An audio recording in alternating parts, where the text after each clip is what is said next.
Currently, the waterfront, we have development rights for 600,000 square meters of bulk. We've developed just over 400,000. We're developing at the moment the cranes that you see in the sky, 120,000 square meters, roughly just over 2 billion rands worth of developments, and we've got another 100,000 square meters to develop.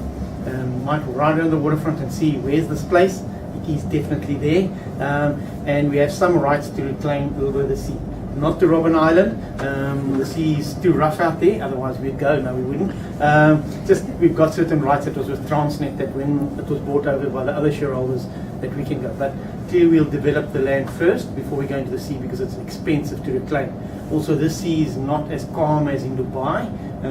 It's called the Cape of Storms for a particular reason. So that we will do, but there's enough land to sort of build first on. So that's just a little bit about the waterfront. We have 200 people in the company and we manage the company. So 2 shareholders, Growthpoint and PIC, both 50%.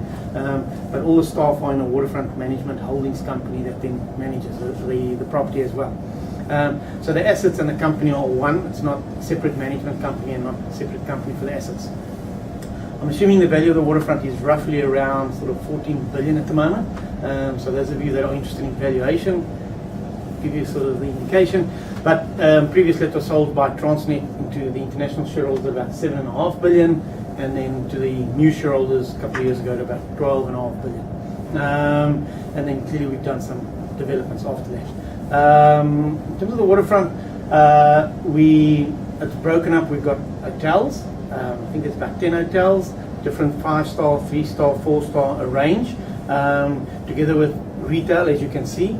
Residential, we've got 260 residential apartments to let, and we've sold and developed a number of apartments that we sell off. And then we've got a number of museums around the property, from the Golf Museum, Springbok Museum, the new museum that we've been developing at the silo. So there's a number of museums around the site, and then offices, commercial buildings, so a number of them around site, industrial, and the shipping. So we also manage the waterways, the jetties, and the quayside of that as well. Also, the city doesn't maintain our roads and streetlights. We maintain stormwater, roads, everything like that. To give you an idea, Warren just finished a project now of maintaining and resurfacing our roads at 4.5 million rand. So we do all of that in-house. Not the physical work, we manage it and we get contractors to do it. As an operations team, I've got 65 people that work for me because we've got a hybrid. We outsource, but we've also got some in-house. So when it comes to security, for example, we've got a complement of about 8 staff, and the rest we outsource. So we keep the IP in-house, we manage the risk, we have a look at, do the risk assessments and that, and then we will tell the service provider exactly where to deploy. We will decide how many armed response units we come in and that, so that knowledge sits with our team. So if we're changing a service provider, we still retain the IP with us. So for example, on the cleaning and landscaping team, Petru is her plus another manager, plus a supervisor on the landscaping side. On the electrical side, I think we've got seven.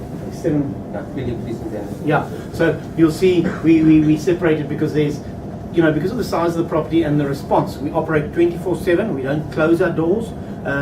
So the mall, you'll see, will always be open because we generally trade from 9 in the morning to 9 at night. But it doesn't mean we close. Our restaurants have liquor licenses till 2 in the morning, and they maximize that use, or their customers do. So that is, and then we clearly have a lot of events which carry on later on. Give you a feel for the waterfront events. We have roughly about 300 events a year, a lot of them outside and some inside. Some free to the public and some paid, because part of our social responsibility is also what do we do for the public. I think previously we were seen as very sort of exclusive. As the waterfront, we like to see ourselves rather aspirational because people aspire to certain things. But we do cater from everything from a person that wants to buy an ice cream through to fine dining. Whether you also want to shop at a Mr. Price through to a Louis Vuitton.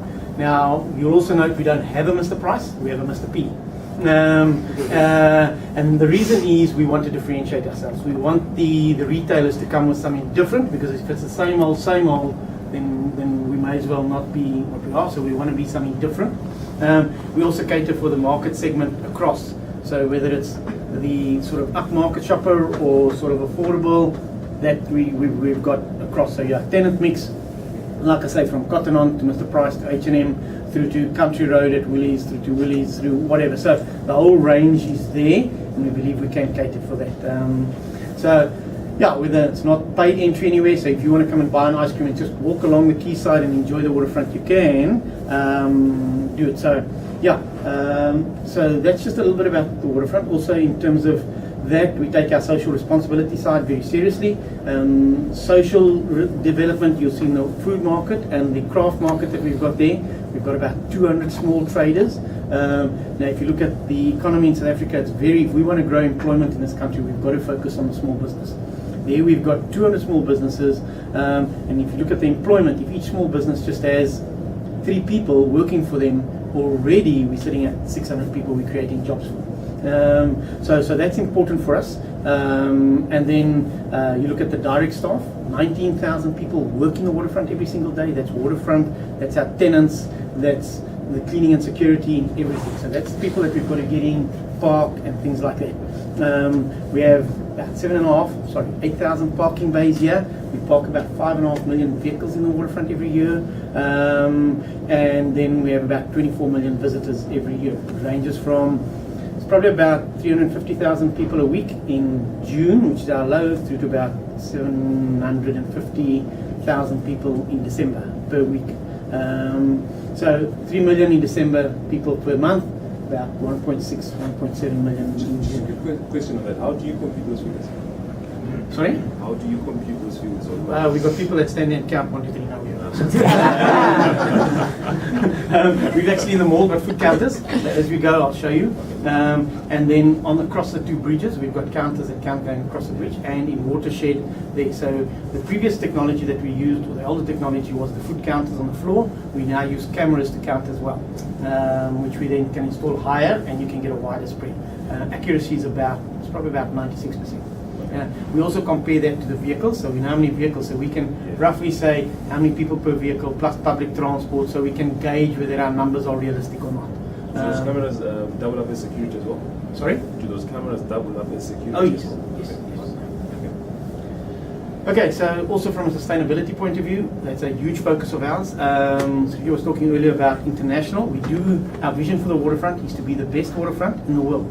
Not in South Africa, we believe we're the best already. So we want to be the best in the world. So that's the gauge level that we gauge our service on. All of our cleaning, security, our own staff go through customer service training. But also we have a look at it to say, what are we? So 2 years ago we won an award in London in terms of the travel market for best tour destination worldwide for responsible tourism.